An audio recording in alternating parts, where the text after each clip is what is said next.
Happy Easter, everyone. I hope you've had a brilliant weekend and you got lots and lots of chocolate. Hope you got more eggs than I did, which was... I got no eggs. I literally got no eggs. I keep telling my parents for the last 10 years or so, saying I'm not too old for Easter. I will believe in the Easter Bunny as long as I get chocolate. So yeah, why don't I get any chocolate anymore? I don't know, but anyways, less about chocolate, and you're probably eating chocolate whilst watching this. It kind of annoys me. But even if you are eating chocolate, fair play to you. Why not? Enjoy the moment. So today what I have got for you is a really simple, kind of simple force. A spectator literally has no idea what's going to happen. They don't expect what you're about to do as well, and it's my favourite force as well. I love using this force, and it fools everyone. No one expects it. So grab a deck of cards. I'm going to show you a quick performance first, and then we'll learn it. So a quick performance of this trick. Obviously you're going to need a deck of cards, and you can throw them all over the place, do 52 card pickup, do whatever you want, give them a shuffle. Like so. The spectator can then choose any card they want. Let's just mix them up some more. They choose that card there. Doesn't really matter what card they choose. So if I could get that straighter, perfect. And they're going to place that card on top and lose it somewhere towards the middle.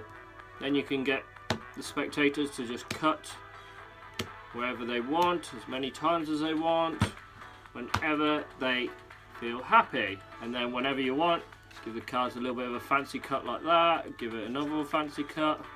So that is called the Charlie A cut, and then whenever they want, their card will be at the top. So that is one of my favourite forces to do, and it doesn't even look like a force. So this trick, or this force, I call it the crimp force. The crimping method is a very popular in Magic. It's not used very much, I don't think, either. So I think it's brilliant as well. So literally you can cut it anywhere you want. Give them a little cut, 8 of hearts, so on. I have it set for the 8 of hearts, but that's just for me. It can be done anywhere you want. Just choose any card you want, and obviously it goes back to the 8 of hearts every time for me. Doesn't matter how many times you cut it, doesn't matter how many times the spectator cuts it. You can work with the presentation to get to land wherever you want. So let's talk about the crimp force now. So the crimp itself is bending a card so that I've picked a slightly newer deck, so it's a little bit more obvious to see. But with an older deck it's harder to see. You got a little scuff, but you can kind of see that line there. Now this will take practice and time. You just get a spectator to lift a card up, and quite often they'll always lift up at that crimp. See again how the 8 of hearts, just naturally, you just get a spectator, just try it a few times to start off with, just go cut anywhere you want and see how many times they get it. Quite often or not, they'll always get it, or 90% of the time they'll get it. So how you crimp a card. So what you want to do is grab any card you want, one that you'll remember. For me, I use the 8 of hearts. No reason why, just an easy one to remember. And I am just applying a little bit of bend. You put your 2 fingers on opposite corners and then push your thumb. And then just kind of like lift it up. I'm just going to make it drastic at the moment, like that. You can see now how the card's just slightly bent, and do it with the opposite corner now as well. If you do it too much, it'll be obvious that you can see a big X on the card, which you don't want. Let me just do it too much so you can see what I mean. So you might be able to see it in the lighting. You can see that little X, and obviously the more you do it, the more bent it is compared to the rest of the cards, like so. It kind of stands out and people work out what's happening. Can you see now? It's a huge gap. So you only need it to be a little crimp, really small crimp, and to flatten it out, just obviously flatten it as before, just apply that little bit of pressure for the crimp. So the way I've crimped it, by lifting it up from the back design. That means the card that where they cut to, it will always be, I've actually missed it then because I've just redone the grip. It will be the card that they've lifted up. So obviously when forcing it, you want that card to be at the bottom. Let's say you force, well, they've chosen 9 of diamonds, just get them to cut. And then you can start off with by doing little cuts just to kind of mix it up and stuff. So you know you're deliberately missing that crimp. And whenever you want, get the spectator to just cut wherever they want. I've picked up the 8 of hearts there, and it comes their force. I think you get the idea now.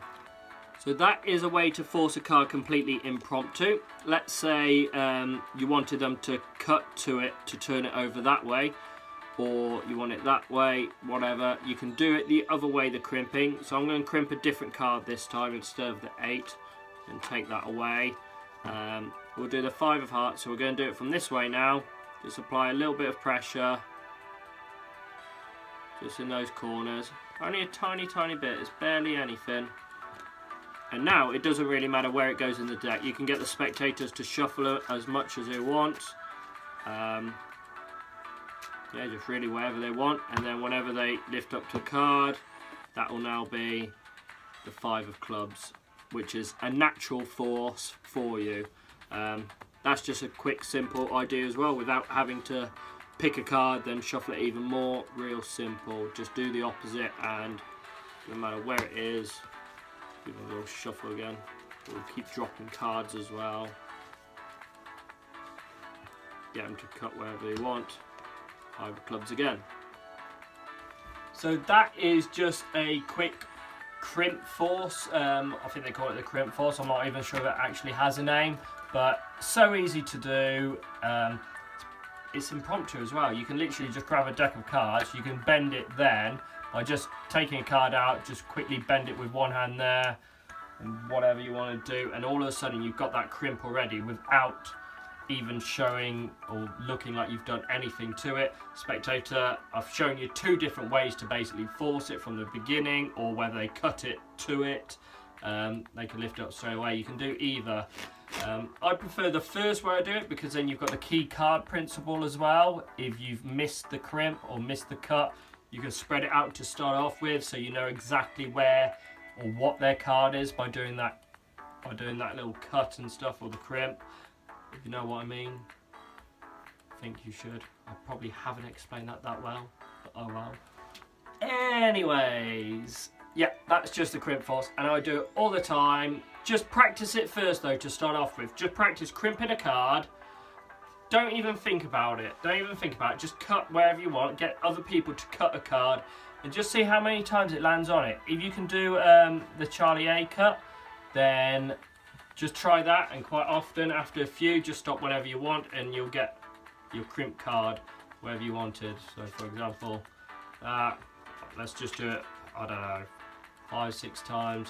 I'm not good at a Charlie A cut. Well, okay at it, and then just, I don't know, just stop whenever, and then same again, you've got the crimp. Just practice it, see how it happens. It works better on an older deck of cards because it blends in the crimp a lot easier compared to a newer deck of cards. So I hope you enjoyed that, guys, and I'll see you again very soon. Continue eating chocolate.